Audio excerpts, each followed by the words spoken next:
Imagine realizing one layoff can shake everything that you have built in your career. That's exactly the moment our next guest, Sukin Shetty, decided not to depend on a job again. He had spent more than a decade in manufacturing as a mechanical engineer, designing products, managing large teams, and even doing an MBA in operations, only to realize that his hard work was building someone else's dreams, not his own. So he took a risky leap. He decided to quit his stable job right after his son was born to start ToolXpress, a B2B e-commerce company for industrial tools procurement. For a while, it worked. Soon COVID hits. Orders and cash dry up. He had to shut down his company and go back to consulting just to keep things afloat. And that's where everything changed quietly. In early 2024, as a mechanical engineer, Sukin discovered a way to develop software products using AI and no-code tools. His approach towards learning deeply enough to teach others helped him master the concepts and also gave him the confidence to walk away from management consulting and go all in on AI. Today, he is an educator at Outskill and an independent AI architect at a startup company. If you are a working professional who wants to rewrite your career path, or a non-technical enthusiast who wants to build software products but don't know where to start, or someone who is interested in understanding someone's exciting career paths, this episode is for you. Through Sukin's Backend Story, you will see how to turn your domain experience into an advantage in the age of AI.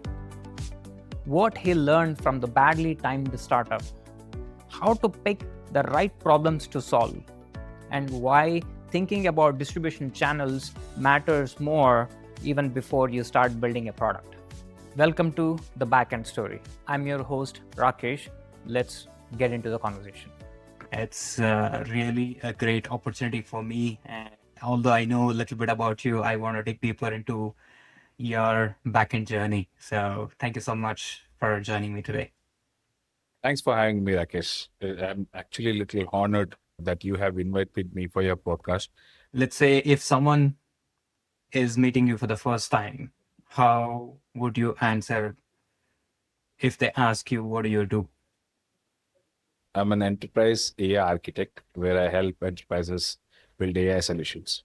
AI totally changed my life, totally changed my trajectory of my life. So it was kind of a transformation into IT. You know, right? I'm a non-tech. I am a mechanical engineer. Don't have a tech background. Now I'm building tech solutions, AI solutions for enterprises. So that is what I tell people. That's an outstanding transformation coming from a mechanical engineering background, and now you are a solutions architect in AI for a startup company. What other things are you parallelly doing right now? So Kamba is something which my friend Jagan, you know Jagan, right? So Jagan, who is the co-founder of the company, who when we were discussing, I thought, why don't I help him in AI? And I can leverage from his tech team. He has a very good tech team. So why not leverage that and help enterprises to build AI solutions, right? That is the main thing what I do. Parallelly, I'm an AI educator where I help a lot of non-tech professionals, students to learn AI. Plus, I do AI consulting also. A lot of companies reach out to me saying that if they don't have that AI expertise, they reach out to me asking for solutions, for ideas, for kind of a plan, AI, how to implement AI in their companies. So this is what I do parallel. What has changed in your life from 3 years back? If you ask me how I was after 3 years before, I was doing management consulting. So helping companies to grow their company, to see how they can scale their company. So I was doing that. But it was all not in tech, doing audits and using some of my methodologies, frameworks, implementing in those companies. I had a team back then. So we will be having those teams working with those companies, with their employees, and see how we can go. But now, uh, after getting into AI, so what happened was I came to know that AI can help non-tech people build tech products, and that was something like kind of a dream, where I wanted to build tech products, wanted to build something into tech, because I've done a lot of things. Tech is something which was missing.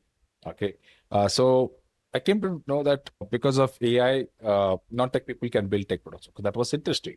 So then I realized, okay, let me jump into that and learned AI, and that totally changed my life. Now the possibilities are huge because of AI. So I'm combining my production experience, management consulting experience, and now with AI. So it has totally changed the way I work. Right now, I don't have a team. I use, like, say, for example, I use Kamba's team. I use some other company's team to help them build, AI solutions, implement AI solutions, AI infrastructure. So this is what I do right now. Sitting at home, I do that. So I would say the most important change would be becoming an independent person. So I'm not scared of whether I lose job, whether I need to depend on someone else to do anything. So right now I'm independent. I can work on myself, or whether it can be tech, it could be anything. Now I have that knowledge right now, so that I don't need to depend on anybody. That is the main change. I'll tell you one thing. You are living a dream of so many people that are aspiring to not being scared of losing a job or not being stressed out because of the job and the teams or whatever, right? And being able to be financially independent and, also working on something you're so much passionate about and building a career out of it. In this podcast, I want to dig into how you reached this position. So you were a mechanical engineer from NITE, Mangalore. Yes. Yeah. And to start with, why did you choose mechanical engineering and why not computer science? Yeah. So the story behind mechanical engineering was simple, that I didn't want to sit in one place. And uh, before, getting into engineering, also, I was a guy who would like to create things. So that's when I decided to select mechanical engineer, selected mechanical engineer. And I got into that job also, where I got an opportunity to work for a manufacturing company. And then from there, I was sticking to manufacturing industry. And a lot of design, a lot of products, got into a role where I could manage team, maybe around more than 100 plus team, being a production manager. Then I got into new product development. So that is kind of a very interesting thing. But then I realized that I need to do something on my own. And that's when I shifted to becoming an entrepreneur. That is the first shift. 10 plus years in manufacturing industry. I was a shop floor guy. I never used so much computer in my life. I'm not saying that I didn't learn anything from manufacturing industries. I would say because of manufacturing industry, getting into that, designing products, understanding the product, building, how to produce these products, helped me now becoming a good AI builder. That's what I feel. I understand the building process, and using that manufacturing industry experience, that helped me now in becoming a good product builder.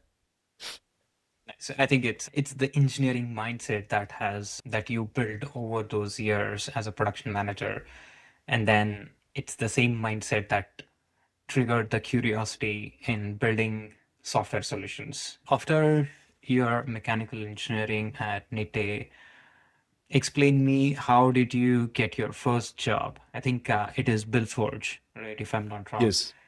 How did you secure your first job? Yeah. So my cousin was in Bangalore, and his neighbor was a VP of this company, Bill Forge. Now it's been acquired by Mahindra. So back then it was Bill Forge, and my cousin, whose neighbor was VP of Bill Forge. So my cousin spoke to him and said, call him, we'll talk to him.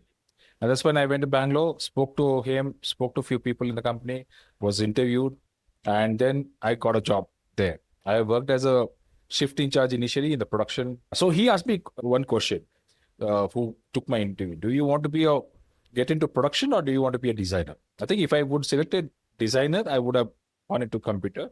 So as I told you, I don't want to sit in one place. I said, I'll get into production. And he said, okay, fine. He got me into production. I became shift in charge and spent a lot of time on machines. That was something which is very exciting. I like machines. I like to know about machines. Even now I understand hardwares, robots and all that. So by spending a lot of time in machines, I realized there could be some gap here. What is the improvement? By doing those improvements along with the operators of the machines, I did a lot of growth in the department. And that's when first year itself, I got a promotion and became the head of production of that department. From a shift in charge, I became head of production. I think that changed my life. Becoming head of production, I got the growth very quickly. Usually in being a mechanical engineer in manufacturing industry, it is very difficult to get a growth. It is a very slow industry. Were there any surprises in your first job? Because you would have spent like 4 years in your bachelor's degree learning about machines and all that. Was that any closer to what you were actually doing, or were there any surprises when you joined your first company? Yeah, what do you ask? Because there were a lot of surprises. What I learned, to be honest, practically was not there in engineering. But when I came to manufacturing, the first job, the manufacturing industry, understanding the machine was totally a different. It was kind of a fresh start. What I learned may not have helped me so much. I wouldn't say it didn't help me at all. It helped me to understand few terms, all that. But practically, it helped me only after I joined the company. That's when I understand this is a totally different ball game, right? So it's like your theory doesn't work much here. You need to understand machines. If you need to understand machines, Okay. you need to work with machines. After you worked for several years in the manufacturing industry, you decided to do an MBA in operations, right? So, what was the need to do an MBA, and why did you choose at that moment to do an MBA? Did you see any gap that you wanted to upskill before you could climb the career ladder, or what was the motivation to do your MBA? I didn't do it as a regular MBA. I did a distance learning MBA with Sikkim Manipal University. So I did it. I did that when I was in the third company, working in a third company. So after Billforge, I was working in a Japanese manufacturing company. We were at a group of Toyota, and I was working as a process engineer. Was developing the locks for ETUs and Levi. I think. That was just launched by Toyota. Then after that, in third company, I went to a company called Micropack, which is a PCB, a printed circuit board manufacturing company. So we were supplying to defense, space, all these companies.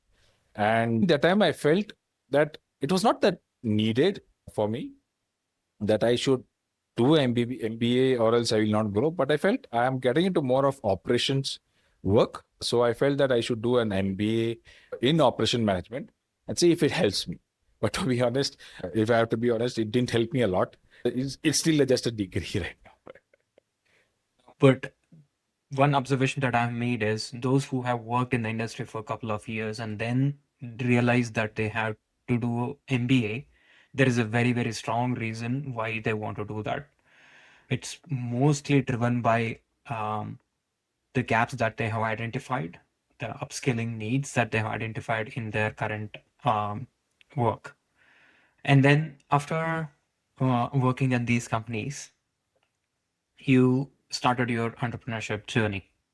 What was the motivation again to start? Yeah. So what I felt was, I felt my skill, my talent is not being used for my growth. Okay. So I felt that I'm using it for someone else.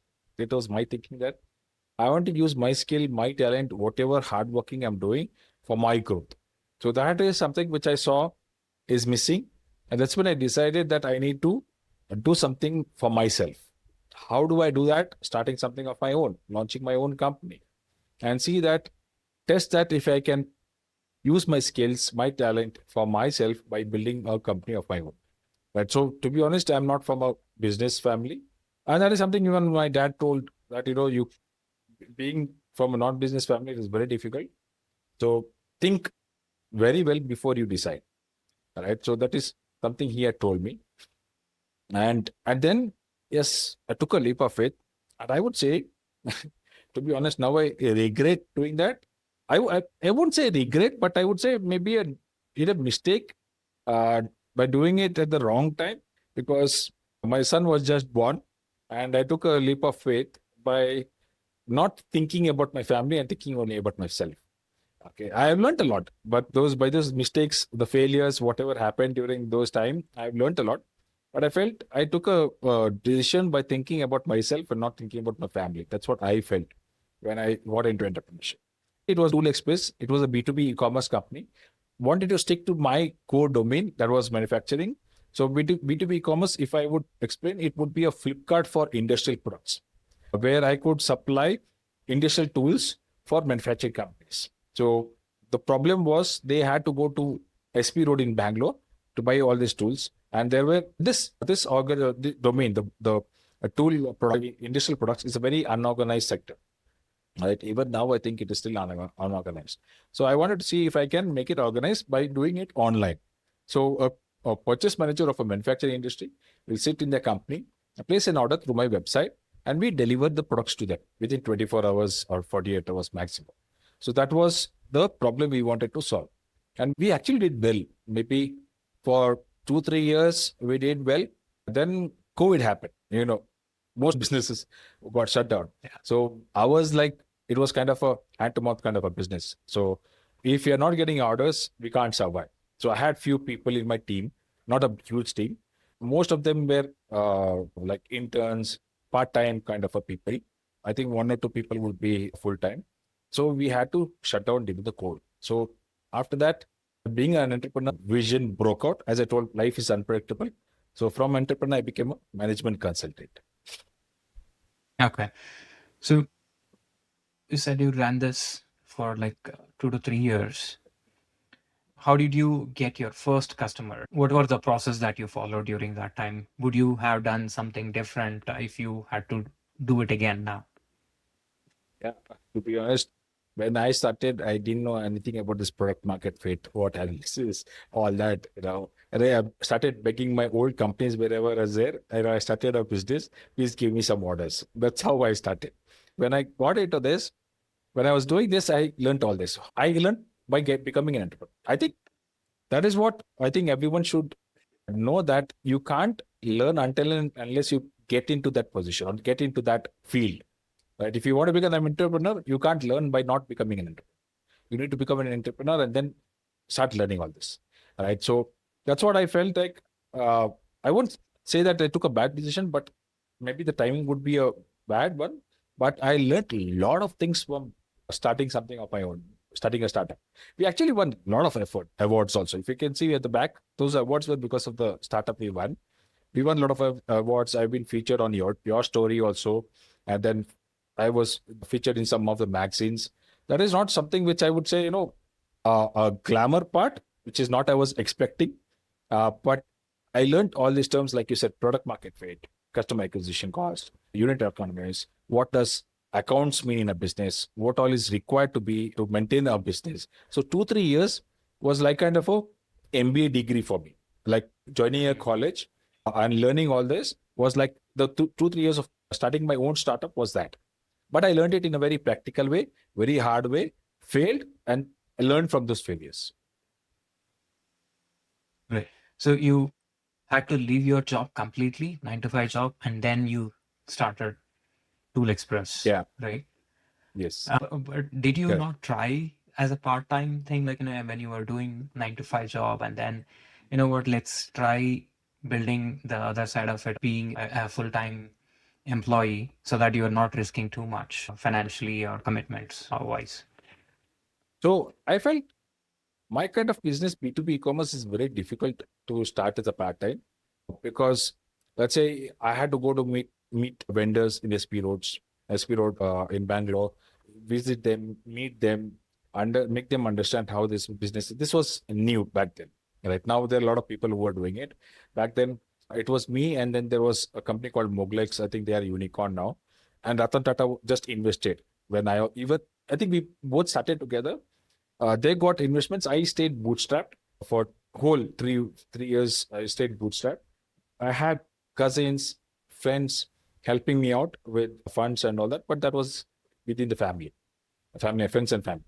Right. So if you, let's say, for example, if I'm right now, I can do a job and then part-time I can start a startup, or it could be a software or IT startup. But B2B commerce, you need to run around, meet the clients. Someone has to do the sales, right? So I didn't have a sales team back then. So it was only me who is doing the sales, taking care of vendors, looking at the delivery. So it was very difficult to do this during the job. I did try, but it was very difficult. So I had to quit my job. If you had to do it again, how would you do it? But to be honest, if you give even if you fund me and say that, Sukin, I'll give you 1 crore, I'll not start again a business. But if I had to do it, first thing I would look at the logistics part, where as a founder, you too need to do the things. That is what I learned as a founder of a company, as a CEO of a company. You shouldn't be running or focusing on the nitty-gritties of the company operations, because your job is to focus on the strategy and how to scale, how to grow the company.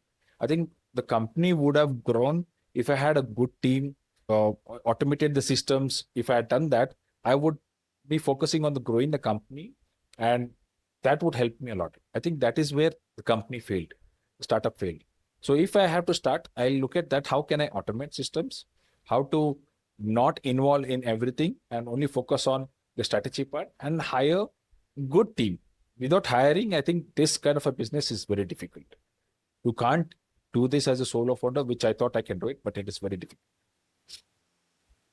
Yeah, I agree with the automation part very strongly because a lot of your work, which are like kind of repetitive things, mundane jobs, like you have to do it for the sake of it, but a lot of your time goes into it, right? To build a company, probably the focus of a founder has to be completely towards strategies that you set and scaling part of it. I doubled on like going all in on automations so that you get most of your time back and focus on the right things that matter at the beginning stages of your company. How did the build school happen? Because that's where I met you for the first time. Yeah. So when I was telling you about automations, right, that is something which felt bad because I couldn't do it. Being a non-tech, being a mechanical engineer, if I had to do it, I actually reached out to a few developers.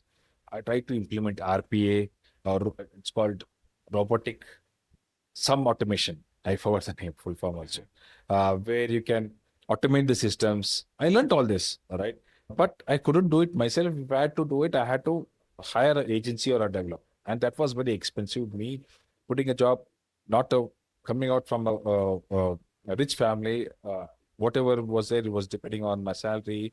It was very difficult back then to hire people. So I regretted that, but by not doing it, by not knowing it, and when after the COVID, whatever happened, then I got into management consulting, did some online courses. I love teaching.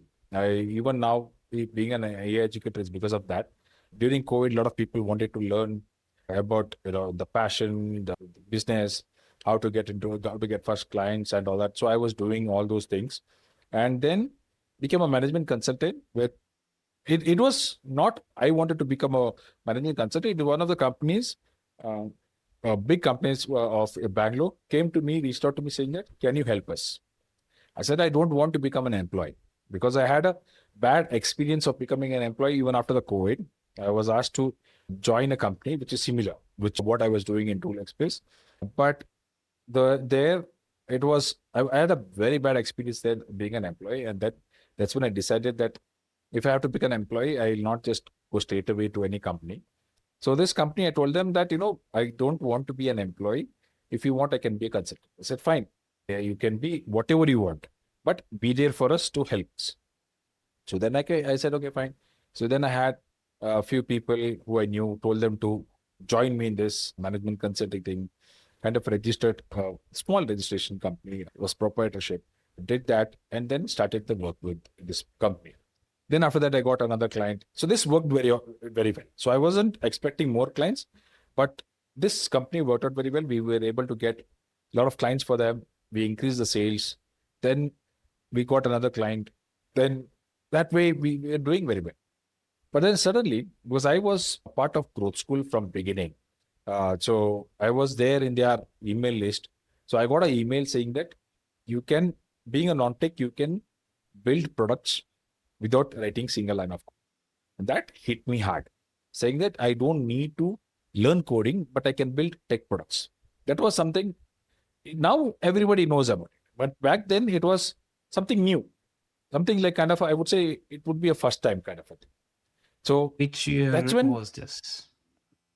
early 2024, we were invited for a workshop that was a build school, which was started by Prashant Sharma. You know Prashant, right? So he started it. So I joined this workshop immediately without any hesitation, immediately registered, saying that I want to know this. Back then it was very skeptical because non-tech people building products, it was not possible, right? So I straight away joined, came to the workshop. Vatsal was taking this workshop. Vatsal is an amazing builder. Okay, he has built amazing products. Good mentor also. He has mentored me after that. And through the workshop, he showed how to build products as a non-tech, how you can build the products. And that bought me and straight away joined the program, which was like 3 months program where they teach us about this non-tech tools, how to use it, how to build products using it, what is AI, what is prompt engineering. This was very, I would say it was still early of AI back in 2020. Then that 3 months, whole 3 months changed, showed me that Sukin, you can build products, tech products. What your dream was to get into that tech world, now it is possible. And that changed my life. From there, because of Build School, it changed my life. With just that 3 months of training, you were convinced that, and this is where my life should be heading towards, right? Yes. How did you get that much of a confidence to leave behind all your manufacturing experience, industry experience? Because that was almost a decade or more time that you have spent. If you take it, it's almost like 15 years of your hard work towards it. And now your entire world is changing because of AI. What were your feelings? Like, did you feel like you were leaving behind your expertise and moving to something new where you are competing with so many people who are technically amazing? How did you think that your future would be secure, or what was the confidence to take all the bets on this? So as I told you, I keep trying new things to learn, to understand it. If I'm trying something, if I'm doing something, it is not because I know, because I want to understand. So during these 3 months, I built my first product. My first product, to be honest, I'll tell you, it was Pomodoro timer. You know the Pomodoro timer, right? The 25 minutes, the 15 minutes, and all that. So I built that was my first product when I built, and that gave me a eureka moment. Wow, I can do this. This is my first product, a Pomodoro timer. Right. Then after that, mentors of Build School were very good, and I think that is what helped me. It is not me, but Build School gave me a hands-on experience. It was not just theory, prompt engineering, what is prompt engineering, what is AI, what is building tools, what is all that. They showed us like kind of using this tool one by one, step by step. And I did it. I'm not a brilliant student. I had to see the recordings of the video 2, 3 times, understand it. And I was totally into it. I forgot what is management consulting, what is mechanical engineer, what is entrepreneurship. I forgot everything and totally got into this. And every day I used to spend whole day on this, building products, spending time with AI. What is AI? Then started learning more, getting informations from online. Now, for example, if someone taught me about prompt engineering, I get into depth. 1 week I spent only on prompt engineering topic. Even if that was a 1 day topic, I spent 1 week on that topic, understand more about it. Spent a lot of time. Right? My family got bothered about this guy is going mad now after joining Build School because I was spending more time there, not eating lunch, anything. I was getting into the flow, right? So the confidence, you asked me about how did I get the confidence? I was studying about flow state of mind. Okay. Once you get in the flow state of mind, you don't know whether the time is moving. If you're feeling very happy, waking up in the morning to see that, I'm learning AI, jumping around, hyped about it.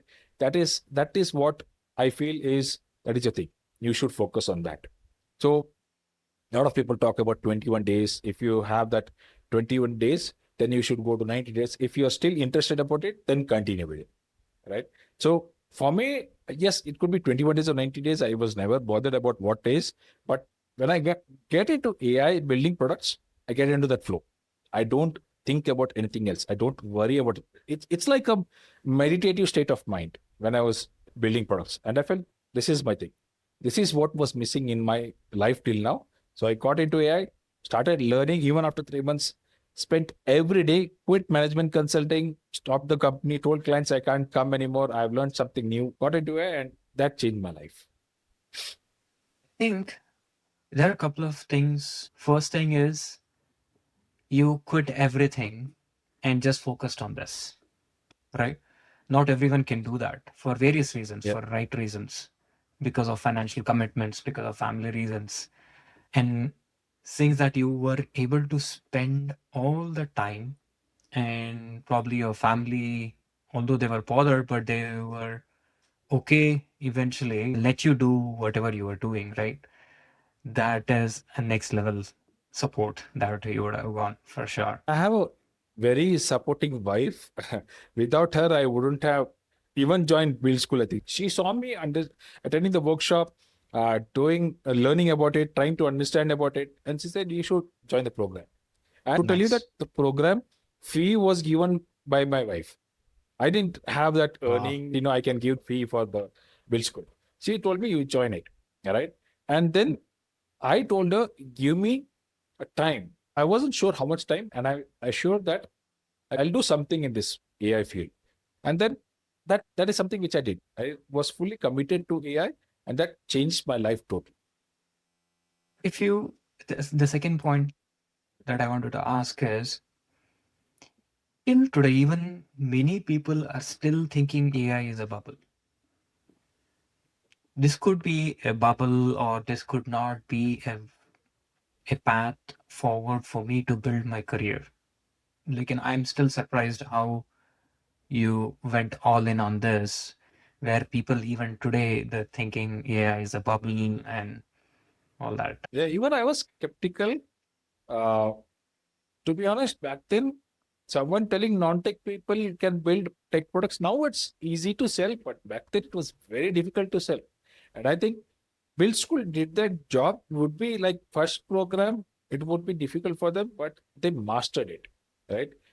Prashant understood because he has done that before also. Before Build School, he has done it. He has helped a lot of non-tech people, but not in a bigger way like he did after this, right? After the Build School. I was skeptical. I had to take a lot of decisions whether should I join or not, whether it is required. I spoke to a few people. Then someone from Build School also spoke. Then I was assured that yes, I'll be able to build products. Now they will assure you, they will teach you, they will do whatever they want, but it is up to us how we take it, how we learn from it, how we practice, how we make it as a main purpose of your life. Right. Once I got into Build School, it I think it gave me kind of an enlightenment feeling that, okay, oh, there are a lot of possibilities now. All right. And this is new. And when it is new, you should, whatever it is, if it is new, even if it works or not works, give a 3 months to 6 months time for that. So I kind of decided, let me give 6 months time for this. Even if I join, even if I pay for the program, let me give 3 months, 6 months time. And we built a product also, along with some of the people in the program.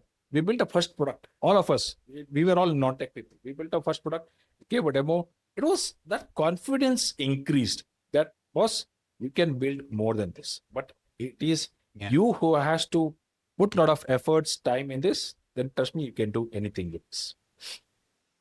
Yeah, since you touched upon the product that you guys build, elaborate on what are the key learnings that you had while building this product and during the demo and all that phases. The latest blockbuster was aspiring writers to convert their ideas into words. So a lot of people can have ideas in their mind, right? They have ideas, but they don't have that confidence to convert it into words. It could be writing blogs, it could be writing LinkedIn post, or it could be writing anything. We built this product, a tool called Bubble. Back then, that was the only tool for non-tech people. okay, to build products. Then after that, Cursor came, then Bolt came, Lovable came, then all the tools came, vibe coding tools. It was very difficult to use the bubble tool and build a product. Now, if you give prompt, AI will do everything for you. You don't have to worry about front end, back end. When AI is doing that, you need to know what is your front end, what is that language you have, what is the back end, what is the language, what are the databases, what are the tables required for databases. If you don't understand that, then you don't know anything about a product. And it is the owner of the product is AI, not you. So you shouldn't make AI as the owner of the product. You should make AI as a junior developer or a collaborator. Right? You are the ones who's the owner of the product. You should guide AI. You should tell AI what is required. And you monitor what is AI doing. If AI makes mistakes, then people struggle. People get into panic mode. Right? Sukin, what happened? I don't know what happened. AI did something. Now my code broke, but that broke, this broke. But they don't know what is happening. Right? So I feel I don't I'm not saying that you should use Bubble. Bubble, I feel they have not upgraded to the present scenario. As the world change, you need to upgrade your technology also. But by doing the drag and drop kind of a thing, I learned each and every point, every part of product building. Yeah. Now, so from here, you learn building products using no-code tools. And you also become a mentor at Build School, and eventually you are even now currently a mentor at Outskill, which is one of the largest platforms to learn AI. So from mechanical engineer, and now you're already teaching people how to build products using AI. How did you feel? So becoming a mentor. So I was doing teaching online courses earlier also during COVID. I was helping people. I feel that is my purpose of helping people. Whatever I learn, whatever I do, I need to share it to people. And another way, what I feel it's my responsibility to learn it, to get hands-on experience it, and then teach it to someone. And that's what I tell people, that learn in such a way that you will teach it tomorrow, right? So that you get into depth of it. That's what I told you. Yeah. When I'm learning about prompt engineering, even if it is a one-day topic, I spend 1 week or more than that to understand the topic, so that I become good at it. I won't say expert, but I will become good at it so that I can teach it to someone else, right? So that is the reason when I was asked if I could become a mentor, I said straight away yes, right? And after that, I felt learning of getting into AI and learning about all this AI technology, it improved a lot again. So that whatever new things, whatever new updates are coming in AI, I need to learn it so that I can teach it to people. Right? AI cannot be taught by only talking. AI can be taught by doing things, by making people do that things. And you need to teach them how to do it. If you don't do it, you will not learn AI. That's what I feel. And that, again, getting into mentorship changed my life. Like if I had to get into AI, it gave me a purpose that I need to learn new things, do some lot of stuff, then teach it as a mentor. That's what I Yeah, experienced. it'll also build a sense of responsibility Yes. when you take up that mentorship. Now people are relying on your knowledge. So you have to be on top of whatever you're learning. It's not just for the sake of building stuff, but you're now sharing. So you carry that sense of responsibility Yes. to be Yes. accurate in whatever you teach. I'm on a mission where I want to democratize AI, telling that AI is for everyone, not only few group of people. So if you are non-tech, if you're a student, you should learn AI. So I have taught everyone, even if it is tech, non-tech, students, all these three groups. I would have taught 10,000 plus people in my after getting into AI. That has helped me a lot. Trying to see that how can I, even now, for example, if I know the topic very well, I try to innovate my teaching. How can I give a very practical experience to people so that they learn AI? If I want to talk, I can only talk. But trust me, it will not create an impact on the learners. Right. And during the demo days at Outskill or Build School, you would have seen so many products that are being demoed, like across multiple locations. Thousands of products are getting built now. What are some of the patterns that you see across these products, which are successful? What are some of those patterns that you have been observing?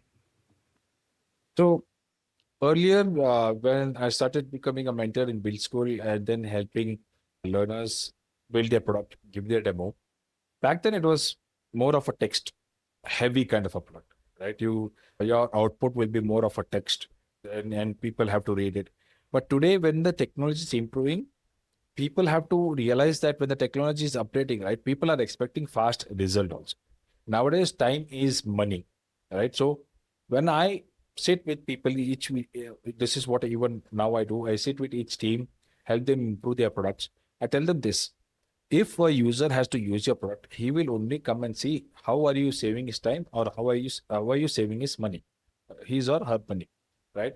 If they are spending time in getting this output, it's a bad user experience, and trust me, they will not come back. Because a lot of products today, a lot of products are getting built, a lot of products are getting launched, and one of the other product is making that how I can make my users life easier, right? So this is what I feel the pattern is changing, where now most of the output is in voice, images, some kind of an automation, where if I'm using their product, I should feel that I got an output within seconds or minutes. It should be something like that. So that is the pattern I'm seeing right now. And trust me, when I see the demos, I spend some time and try to challenge them. Even if I'm not able to do the technology improvements upgrades, I challenge the people, the learners who are there in the team, that if you can do this, if you can add this, the product will look good as a user. I look at it from a user's point of view, right? If I tell them, if I'm a user, I'll definitely use your product. And they go back, they put a lot of efforts, they implement it, and it's like amazing, right? The product demos will look amazing. Recently in the product demo, I saw a team building a software where you don't need to type at all, use your keyboard at all. Just with a voice, you can handle the software. All right. Like, for example, log me out, it logs you out. Log me in, it logs you in. Can you do that? It does that for you. I think that is where the software is going, right? You don't need to use a keyboard at all. I think a lot of companies also are coming out with these kind of thing. And when these kind of learners are doing it, right, it surprises me and inspires me also to do more things. That's amazing. You are in a really good position to see the trend of technology plus the trend of products that can be really successful going forward. So moving on, you are also building a lot of products for yourself. To name a few are Nemp Memory. You have built Ghost Ops. You have tried out some of the products using some offline LLMs. Let's take some time on what were the motivations to build each of these products. I finished build school 3 months. So if I had to stay in the game, right, in the game of AI and not see that whatever I learned in build school goes off waste. And I feel it is very important for everyone to practice AI. Unless and until you practice AI, you can't become good at AI. Right now, taking the certificate or putting AI specialist or AI whatever in LinkedIn profile will not help you unless and until you practice it very well. So I knew that if I had to understand AI very well, I kind of challenged myself, saying that every week I'll build a product. Even if I don't make money from it, I'll show a demo of a product on LinkedIn every week. And that was a commitment I had. Even if I don't launch it, don't make money from it, I'll build a product and show it on LinkedIn. One, I build AI products because I want to understand. Okay, and second reason what was to share it on LinkedIn is to help other people. As I told you, my mission was to democratize AI, help others to understand that if I can do it, even they can do it. Right? Building products shouldn't be that difficult if you know AI very well. So that was my two reasons why I had to do it. So every week I started exploring problems. I never looked at ideas. Started exploring the problems and started building a solution around it. And then once I finish it, I give a demo. It could be an ugly demo from the beginning. Okay, it wouldn't be a perfect product, but that's okay. So That way, went on building products. Every week I was giving a demo, maybe once in week, once in 2 weeks, maybe sometimes if I get busy. Then that made me understand how AI works. Okay. I set a bar that, okay, this last week I built this, and next week, this week or next week, I need to build better products from this. And when I do that, I'm also increasing my level of understanding about AI. Okay. I started getting one project to build a website. So I and this other person, Akil, Akil, we built a project for that. I think it could be first project for both of us.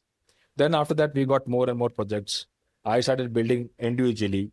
Then Akil is also an AI educator. And a time came when I felt that now I can't build mediocre products. I need to build better products. I may be good at it. Now I have confidence of shipping a product. I didn't straight away jumping off shipping a product. A lot of people do that. It's okay. You can do it. You can ship a product. You can get a feedback. If that doesn't work, go and build another product, ship that product. If that doesn't work, good. But I won't say ship. For me, shipping a product was getting a demo, giving a demo of it on LinkedIn. For me, that was the ship. I didn't push the market or make money. Then after that, my first product, which I launched, was recently this year. Okay, I started building products from 2024, but recently this year I launched a product called Nemp Memory. Nemp is, if you understand the word, it's actually a memory in Kannada, and in Tulu we call it Nempu.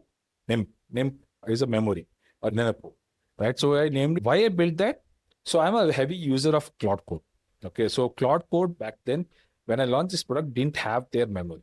Okay, so it was always you had to repeat the context, give the context. Let's say, for example, today I worked, I leave it, I come back tomorrow, I had to give the context again. That was a big headache. You're spending a lot of time, effort in just doing that. So I thought, why not build a memory tool for it? I did a research. There are a lot of products out there, but the only drawback what I saw was they had their APIs, servers. I felt the memory what I'm creating is my personal thing, like my confidentially. Why am I sharing it in other servers? So I built a memory tool which is local, which will stay in your system. If you spoke about offline LLM, right? That was again local. Companies don't want to share their secrets in other servers. So I built this for a company called Secure Lab AI, where it will your chatbot or whatever works without Wi-Fi, without internet, without APIs, without cloud, and it is local. It will be in your system at all. If there's, though, for example, in medical case, if there's any emergency, the chatbot will still work. All right. So a defense company reached out to me saying this, can you build this for us? Because this is local and secured. There's no connection, integration, anything. I said, yes, we can build it. Right? I understand the use case very well and start building on it. And that's how I understood Nemp Memory. I felt developers would love to use it, keep it as local. I made it open source because I feel it should be free to everyone. Within a few weeks or months of your release, like Nemp Memory, it was in 25 December or some around that time, right? When you released this? No, it was in February I released. 26. Yeah, December 25, I just tried it. Didn't launch it like official kind of a thing. Then February, I gave it an official launch as a open source. Cloud Code, I think, came up with the Cloud Memory, right? Did you feel that your product is now overnight replaced by Cloud Code? Yeah. So that is something which not only you, a lot of people ask me, is your Nemp Memory dead? Right? To be honest, I was very happy when Cloud Code said that we have our own memory now. That means it was a validation to my problem. If it has to become an intelligent, it needs to understand the previous conversation which it had with you. From that, AI can learn from it. It adapts to your preferences, right? But I was very happy saying that Cloud Code did it, but now I can tell my tool works across all tools. Cloud Code memory is only for Cloud Code. It stays with Cloud Code. But when you move to Codex, you have to have another memory, right? You need to create another memory. Again, restart the conversation, context, and all that. I wanted to touch base on how did the opportunity to lead AI at Kamba Inc., which is a startup company. How did you get that opportunity?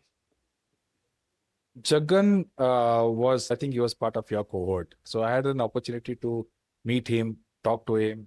He's a co-founder of Kamba, and he's mainly focused on SaaS part of Kamba, and it was more important for me than for Jagan. So for me, it was important because I wanted an organization which is very experienced, very well built, like Kamba, and having a huge team. I don't want to hire a team. So Kamba has, I think, 50 plus developers in their team. So for me, it was good that if I could leverage that to build enterprises and work with Jagan to implement AI solutions in all these companies. And that's how the journey started. So I joined there as a VP of AI. The head of engineering is very nice person.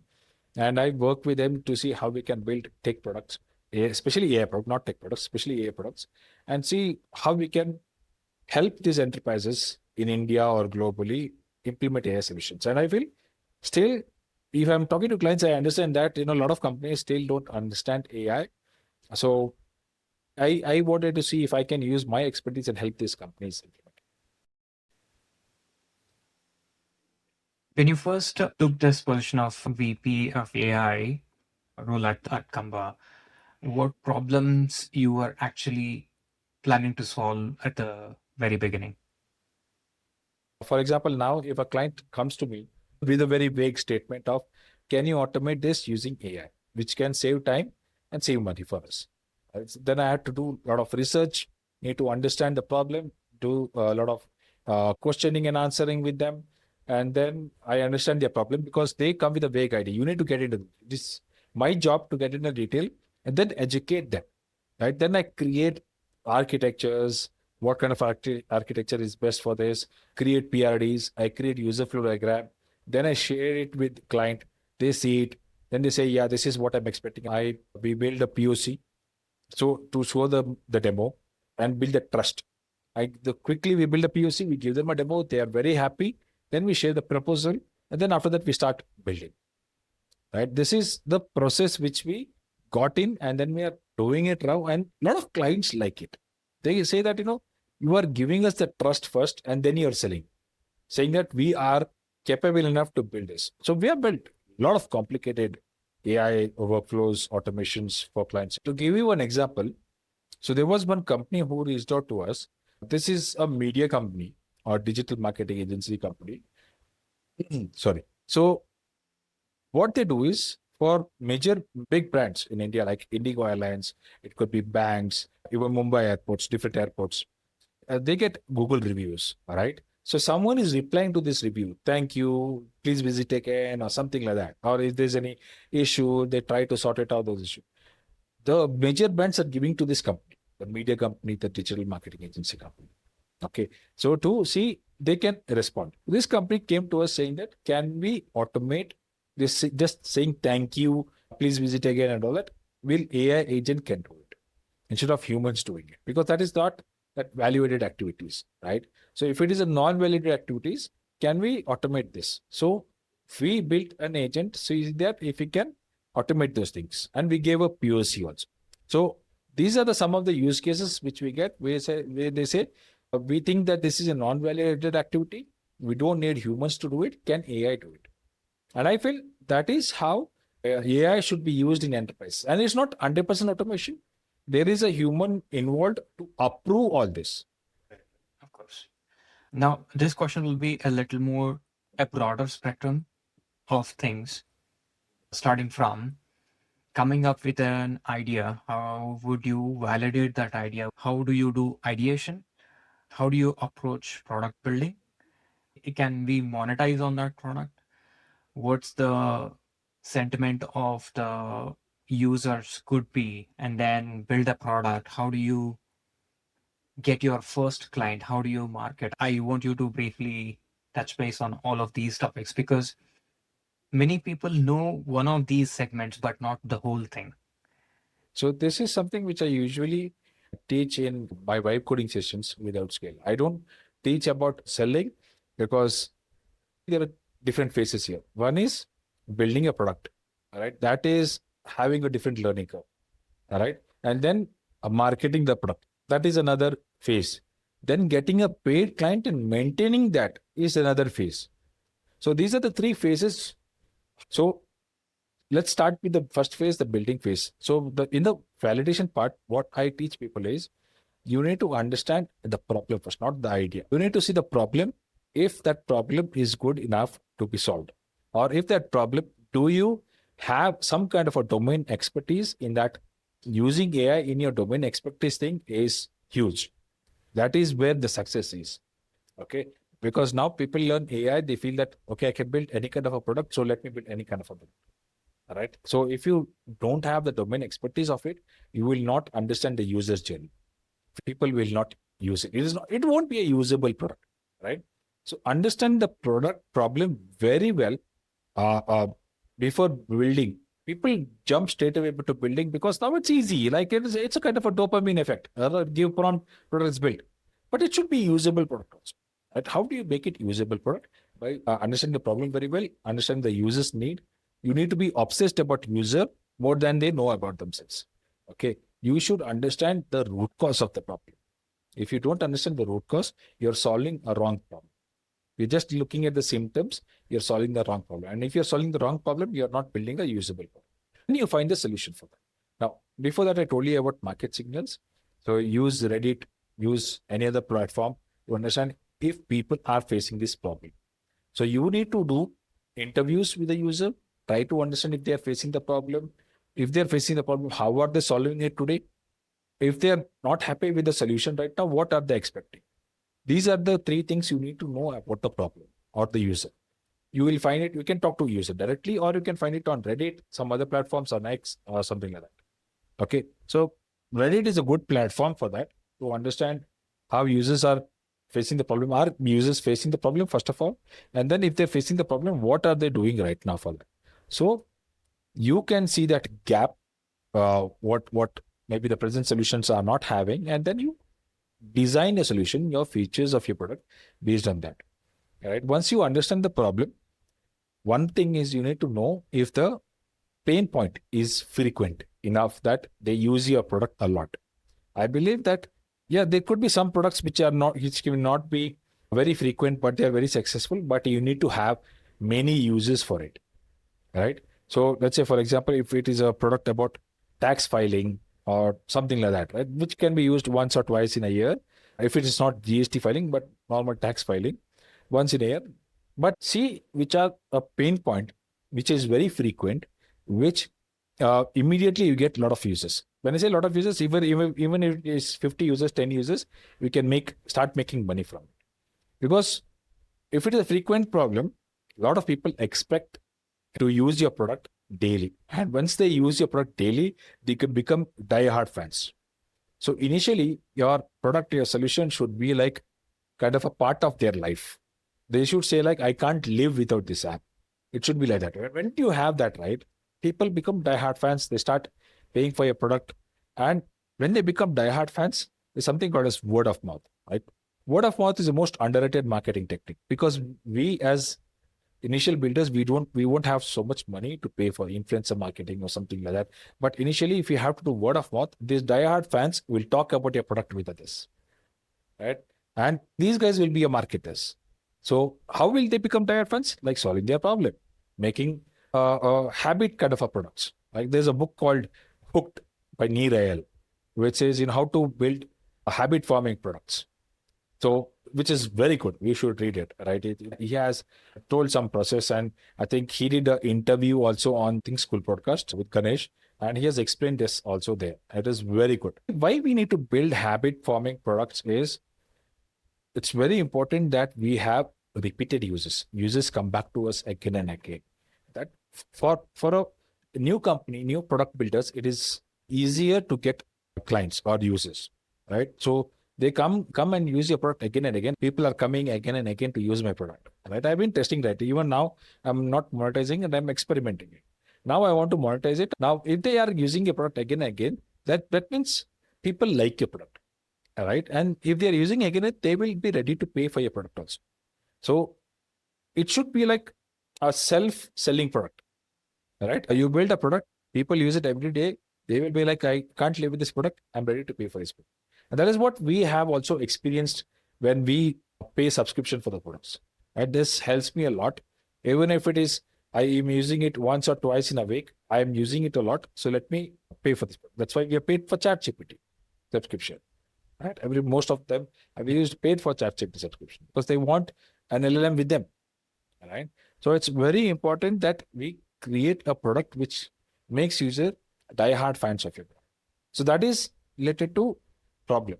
Then when you come to building, I share a framework called Moscow method, which to prioritize the features, because as a beginner or a product builder, you get into the trap of adding features, very nice features. You put 10, 20, 30 features. But if you don't have a focus, you lose it. M in Moscow is must have feature, without which your product, you can't ship that product. That is the purpose of your product.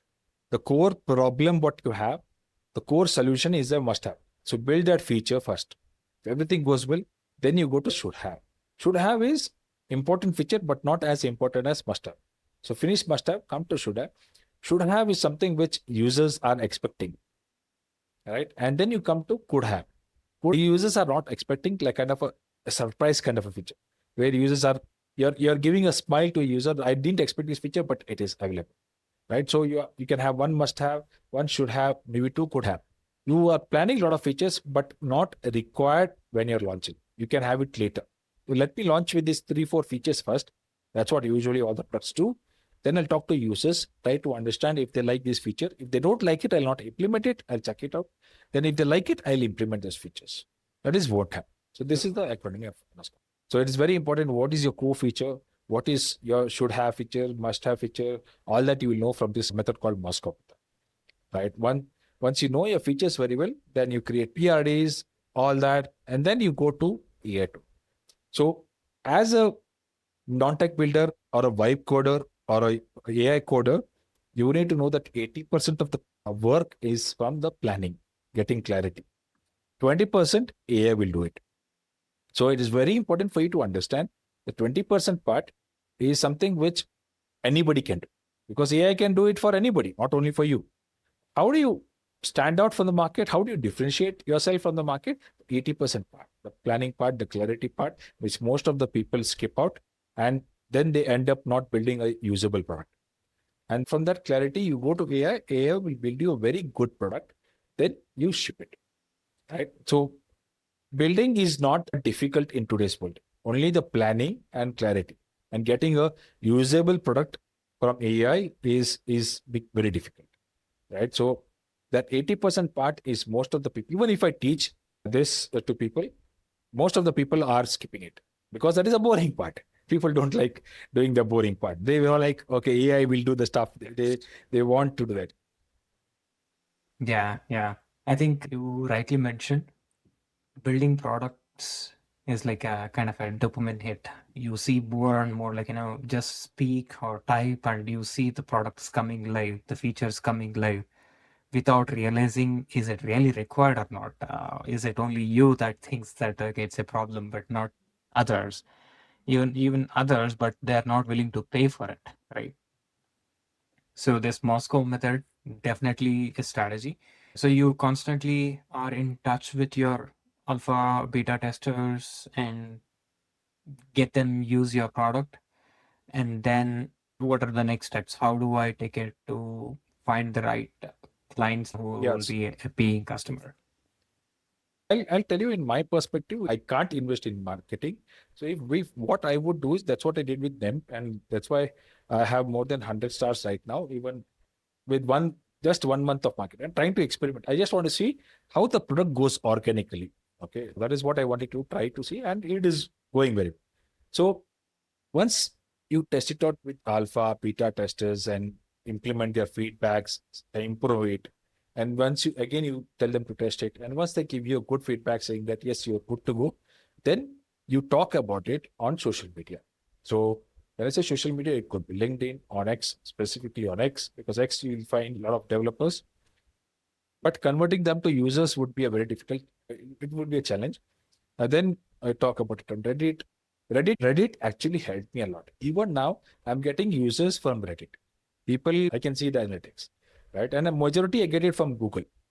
Okay. Coming to the Google, if you want to be your product getting promoted, not promoted, but let's say, for example, if they search for a keyword, your product should appear.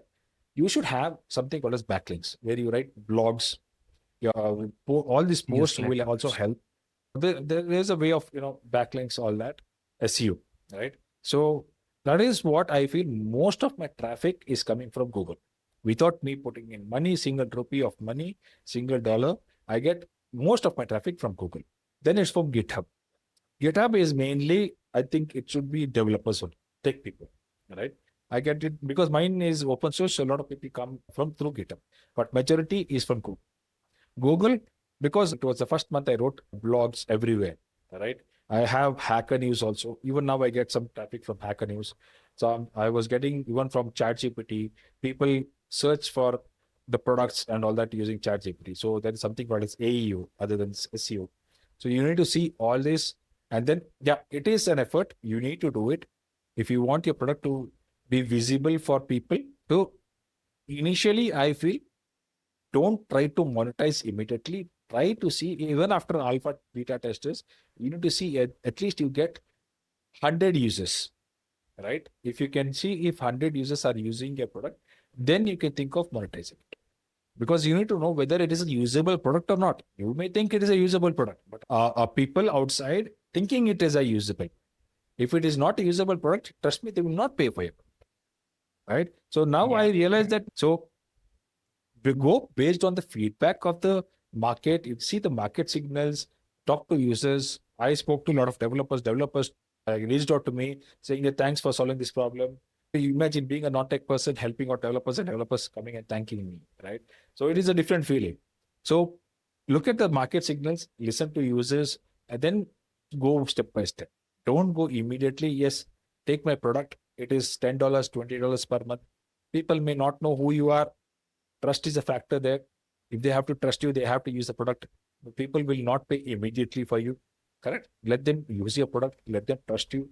Let them know you. Then they'll start using it. Okay? Which even I'm not doing right now.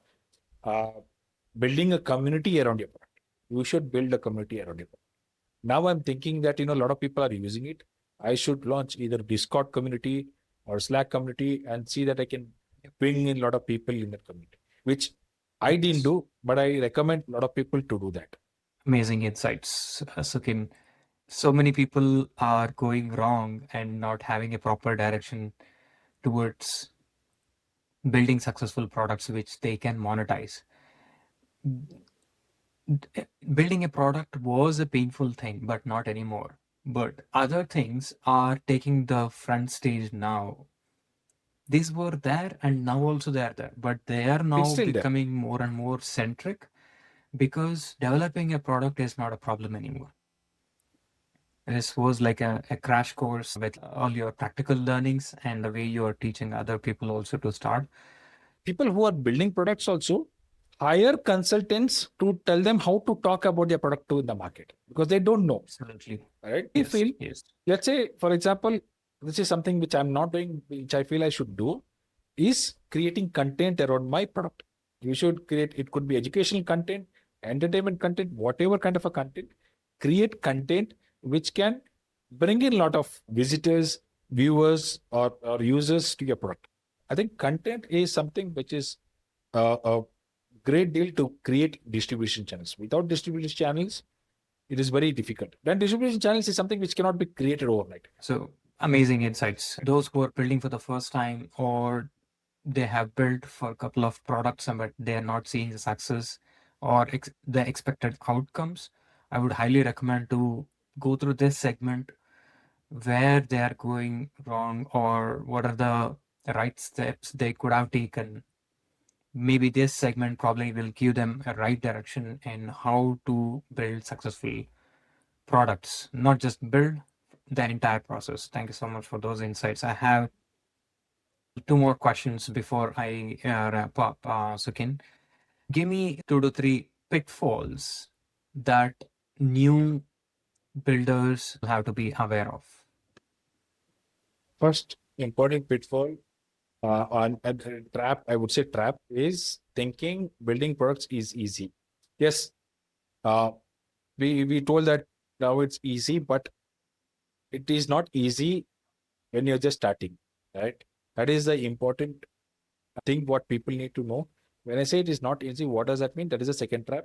I'm not doing that 80% of work which I told, the planning, the clarity, the product thinking, and all that. If you ask any product managers, even you are into product development, you will know that this is very important step for a product build in a product building journey. And that is a second trap which people skip it on because it is boring, right? People want to straight away go start building products. I can give prompt, but the key part is bringing all the clarity, everything, and then giving it to AI and start building it. That is easy. Then after that, AI will do it. But AI should do or build a very usable product. All right. If you don't understand the first trap and the second trap and see how you can overcome those, you are not building a very usable product. You're building an unusable one. And then you realize that is why MIT report also says that 95% enterprise pilot are failing. Why? Because we are not building a usable. People are not using it. People are not understanding what is the requirement of a user, of a client. We build based on our assumptions. Scott, put it in your cupboard. That these are the two main traps what I feel beginners need to understand. Third trap is the distribution part. Thinking that distribution is not important. We built product, amazing product. Now we are like a magnet. We will attract users. That's a wrong assumption. We have to put in efforts. We need to build distribution channels. We need to be active on social media, build a lot of followers, and then we start talking about a product. People will come to you. Unless people, if they don't know you, you are not active. Why will anyone come to your product, right? You may see some products going viral, like for example, OpenClaw, or there were other products also getting immediate attention, right? OpenClaw founder wasn't that was not the first product of his. He has launched many products before that and everywhere, products. Right? Yeah. So he would have. This could be his 40th product, 50th product, which got attention, but not the previous products. So it doesn't mean that you immediately launch, you get attention. Why my product is not going viral? Why OpenClaw is going viral? Because OpenClaw had a long journey.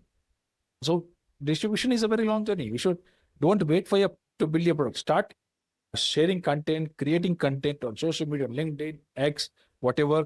It could be 2 times in a week or 3 times in a week. Then that is how you build a distribution channel. And then you start your product, start sharing about a product. Then you get, I would say, at least 50, 100 users. 3 users at least start. And for someone who is listening and is still just learning AI, so can you give a concrete 30-day challenge kind of a thing? Or how should they be preparing and they can excel in using AI in the right way? Yeah. So, see, one thing is, I feel that information out there is available online for free and all that, but nobody is making you to do things. They are only giving you informations.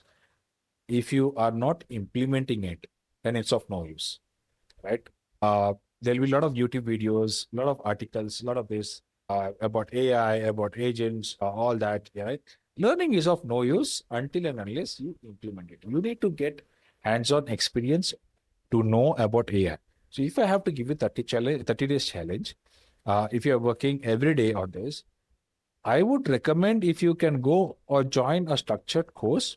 One is that, or if you don't want to join, but you have to see how you can implement this, work on this. Why I'm telling you structured course is because what Outskill team does is they make you work. They challenge you to build a product. And once you build a product and you see your product coming live, right? The confidence is different. But that is something which is missing in your free online sessions or wherever you're getting information, YouTube or whatever. They'll give you information, but who is making you to work? Now, for example, if you get stuck somewhere, who is guiding you to come out of it? What is the best practices, right? So it is very important for you to see if you can join a structured course and see that the course shouldn't be like only theory. When you are joining the course, you should ask whether they are giving you hands-on experience and will you be able to build a capstone project at the end of the cohort or end of the program. Okay, unless and until they tell you that you don't do that, then please don't join. I'm telling you, AI cannot be learned through books or through videos. AI will be learned only if you do it. And if you see a YouTube video where they show you that this is how you build, please practice it. Even if it is free. If you say that's okay, no, I don't agree with you, I don't want to join this course, fine. But if the YouTube video is showing that they have built a product, they show you how to build up. I want you to see the videos of creators who are showing that I built this product. And this is how you build a product. Step 1, step 2, step 3. If they showed it, copy it and start building it. Okay, just copy it. Just copy what the steps they've done, build the product, and that's how you practice. Then you get the confidence that, okay, I built a product, and you know what a good product is. Then you go on to next product and all that. So this is how we need to do your 30 days challenge. Yeah. I won't say learn prompt engineering first, next do this. I won't. And that way I joined the course, and that helped change my life. Right? That is why. So every product that we build will teach us something. It could be how you prompted, where you went wrong, how did you build an unusable product, how you should have built it differently. After developing the whole product, you'll realize I should have planned well, I should have figured out the distribution well. So there are so many things that to learn a single product cannot teach you. You know, building multiple products, being disciplined towards learning and practicing the online content that we are consuming. Putting into practice is what teaches us. Yes. In the era of AI, where anybody and everybody has access to information, how to channelize to be creators, I think it adds more value to a person than just screening through or watching those AI videos. So thank you so much for your time. It's a pleasure talking to you. It's my pleasure. Thanks for having me.